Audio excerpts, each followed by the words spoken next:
L'évangile est tiré de l'évangile de Marc au chapitre 6, les versets 7 à 13. Jésus parcourait les villages des environs en enseignant. Il fait venir les 12 et il commença à les envoyer deux par deux, leur donnant autorité sur les esprits impurs. Il leur ordonna de ne rien prendre pour la route, sauf un bâton, pas de pain, pas de sac, pas de monnaie dans la ceinture, mais pour chaussures des sandales, et ne mettez pas de tunique. Il leur disait, si quelque part vous entrez dans une maison, demeurez-y jusqu'à ce que vous quittiez l'endroit. Si une localité ne vous accueille pas, et si l'on ne vous écoute pas, en partant de là, secouez la poussière de vos pieds, ils auront là un témoignage. Ils partirent, ils proclamèrent qu'il fallait se convertir. Ils chassaient beaucoup de démons, ils faisaient des onctions d'huile à beaucoup de malades, et ils les guérissaient. Seigneur, ta parole est la vérité, sanctifie-nous par ta vérité.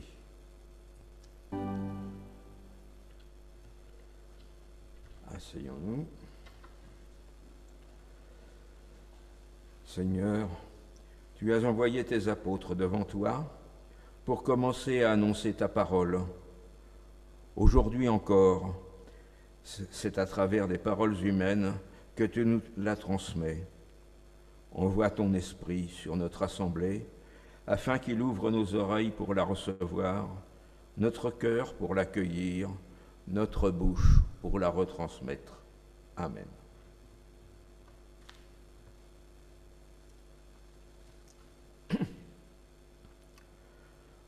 Donc l'évangile d'aujourd'hui nous raconte que Jésus envoie ses apôtres deux par deux. Bien entendu, bien que nous soyons le 14 juillet, ce n'est pas pour aller défiler. Mais le but de cet envoi en mission, c'est déjà le témoignage. Dieu ne va pas changer le monde d'un simple claquement de doigts. En général, c'est autrement qu'il agit. J'ai entendu, il y a déjà bon nombre d'années, l'histoire du curé de campagne et de l'inondation, que certains d'entre vous connaissent peut-être.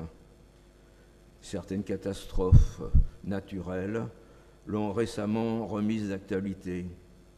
Alors je l'ai un petit peu arrangé pour en faire une parabole qui entre dans le thème de l'évangile d'aujourd'hui.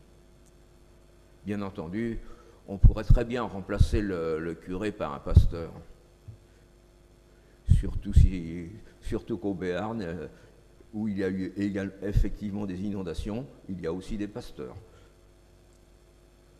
Donc, voilà, dans un village, le maire, alerté par les services météo, organise l'évacuation de certains de ses administrés, dûment advertis au préalable, qui habitent dans la partie basse du village, non loin de la rivière. Le curé, lui, se dit « Peu, j'ai mis ma confiance en Dieu, il me tirera de là. » Voilà que la rivière locale commence à sortir de son lit. Un camion fait le tour des habitations menacées et il arrive devant le presbytère. Il y a déjà à l'arrière quelques personnes avec des valises qui étaient bien contents, eux qui n'avaient pas de véhicules disponibles, de trouver quelqu'un pour les véhiculer, les emmener en lieu sûr.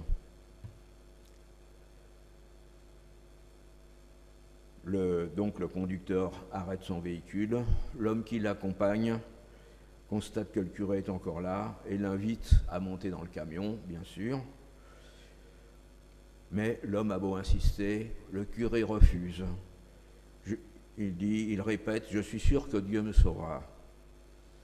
Le camion donc finit par repartir, il a encore d'autres habitations à vérifier. Voilà que l'eau commence à se répandre, le niveau augmente et le rez-de-chaussée est envahi, enfin les rez-de-chaussée même. Le curé doit monter au premier étage du presbytère. Arrive une barque menée par 2 hommes.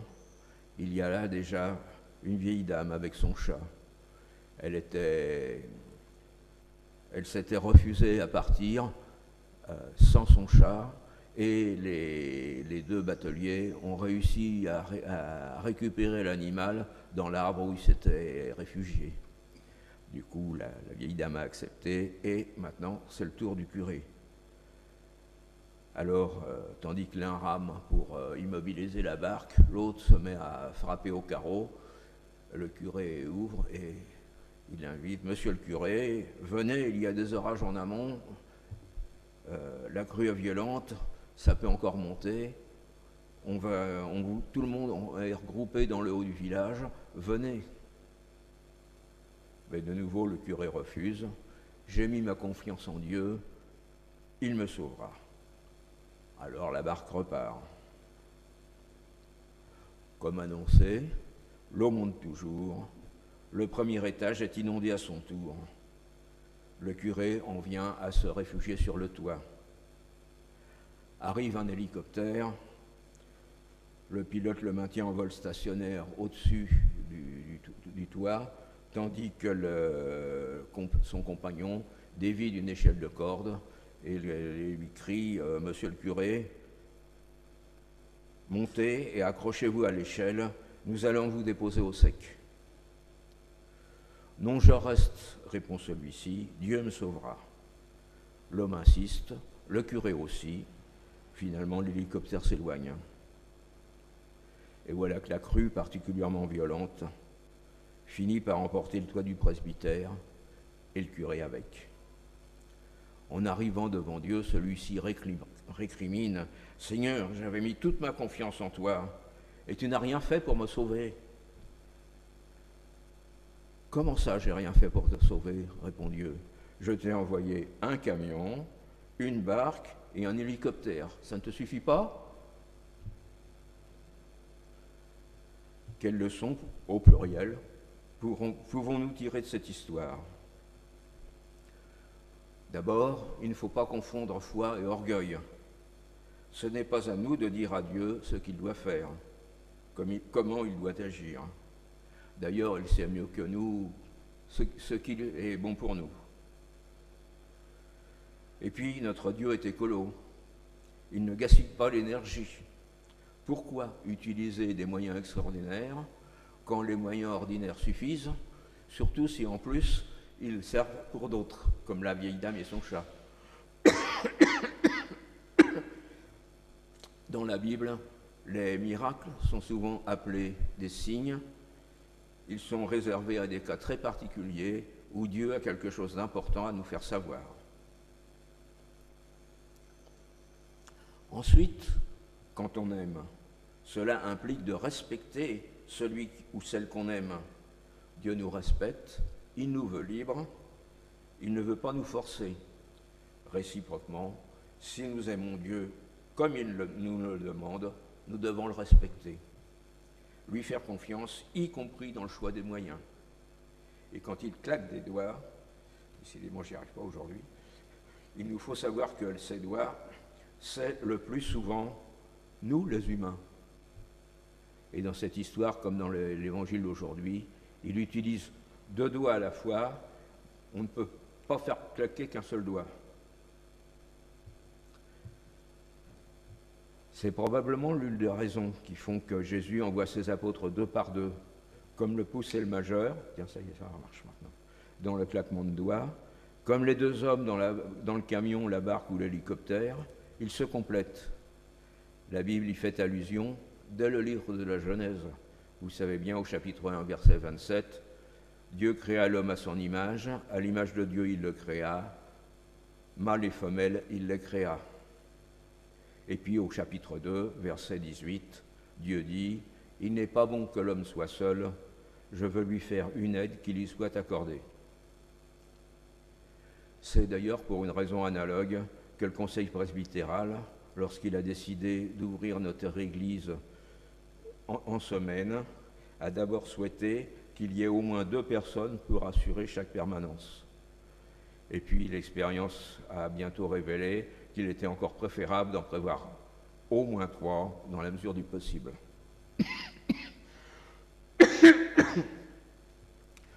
Une autre raison possible, c'est qu'ils doivent témoigner de l'importance de l'amour. Pour plus de détails, reportez-vous au chapitre 13 de l'Épître aux Corinthiens, la première épître aux Corinthiens. Donc pour cela aussi, il faut être au moins 2, quelle que soit la forme d'amour, amitié, amour conjugal, fraternel, filial ou autre. D'ailleurs, le poète allemand Schiller, dans son Ode à la joie, les met tous sur le même plan comme source de joie. Et n'oublions pas ce qu'a dit Jésus, « Si 2 ou 3 sont réunis en mon nom, je suis là au milieu d'eux. » C'est probablement ce qui permet aux apôtres de chasser les démons et de guérir les malades. De même, les représentants de notre communauté qui ont assuré l'ouverture de notre Église ont peut-être guéri les maux dont souffraient ceux qu'ils ont accueillis. Solitude, pauvreté, méconnaissance de Dieu ou simplement fatigue.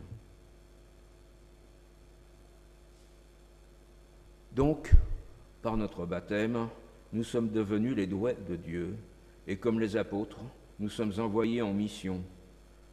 Comme le Père m'a envoyé, à mon tour je vous envoie, dit Jésus dans l'évangile de Jean au chapitre 20, verset 21. Allez donc de toutes les nations, faites des disciples. Là, c'est l'évangile de Matthieu, chapitre 28, verset 19. Et la sainteté, c'est simplement cela. Je ne sais pas comment on dit ça en hébreu. Je sais qu'en grec, ça se dit agios, mais je ne sais pas exactement avec quelle nuance il parle de sainteté. Ce que je sais, par contre, la langue latine que j'ai beaucoup pratiquée autrefois, elle m'est plus familière. Et je sais que le mot sanctus, saint, donc qui a donné le mot saint en français, c'est un participe passé d'un verbe qui marque la décision d'une autorité compétente et qui signifie, entre autres, chargé d'une mission. Pour ce qui est de l'autorité compétente, bien sûr, celle de Jésus-Christ, on peut difficilement faire mieux.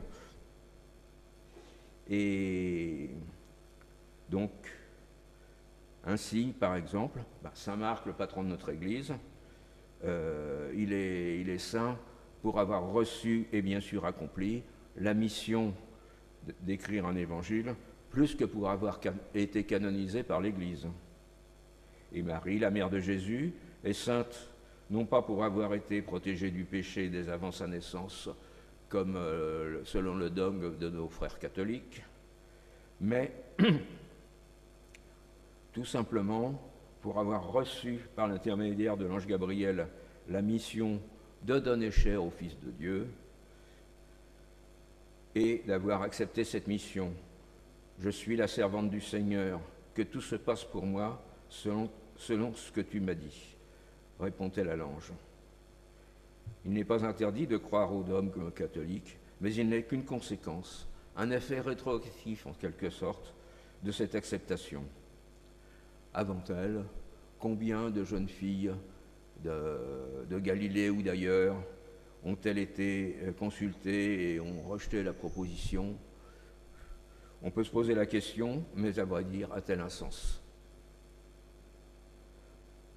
En tout cas, ce qui est sûr, c'est qu'il y a beaucoup plus de saints dans le cœur de Dieu que dans le calendrier. Mais pour la plupart, leur sainteté réside dans des petites choses de la vie de tous les jours. Pour donner un exemple, confectionner des beignets avec amour pour entretenir l'esprit de fraternité dans notre communauté paroissiale au cours des apéritifs qui suivent nos cultes, a autant de valeur, sinon plus, que ma prédication de ce matin. Rappelons-nous la parabole des ouvriers de la dernière heure. Ils sont tous rémunérés de la même façon, qu'ils aient travaillé toute la journée ou seulement le soir. Et en somme, c'est un forfait qui n'est pas fractionnable. C'est le cas le salut, la sainteté ne sont justement pas fractionnables. On peut toujours s'interroger sur ce que Dieu attend de nous. Quelle mission lui veut nous confier? Le mieux est de se tourner vers lui, d'être à son écoute, car je crois qu'il nous le fait savoir en temps utile, par une demande qui nous est adressée, un signe qu'il nous fait, un passage de la Bible qui prend soudain un sens particulier pour nous, souvent de façon inattendue. Je n'aurais jamais cru, par exemple, qu'un jour je deviendrais prédicateur. Mais sans aller jusque-là, il y a tant de choses à faire pour que le royaume de Dieu progresse, ne serait-ce que témoigner de l'amour à travers nos actes quotidiens. Par exemple, sourire à la caissière du supermarché et lui demander de ses nouvelles. Mais là non. Mais n'allons pas nous enorgueillir. Le plus souvent, nous ne faisons que semer. C'est Dieu qui fait germer la graine.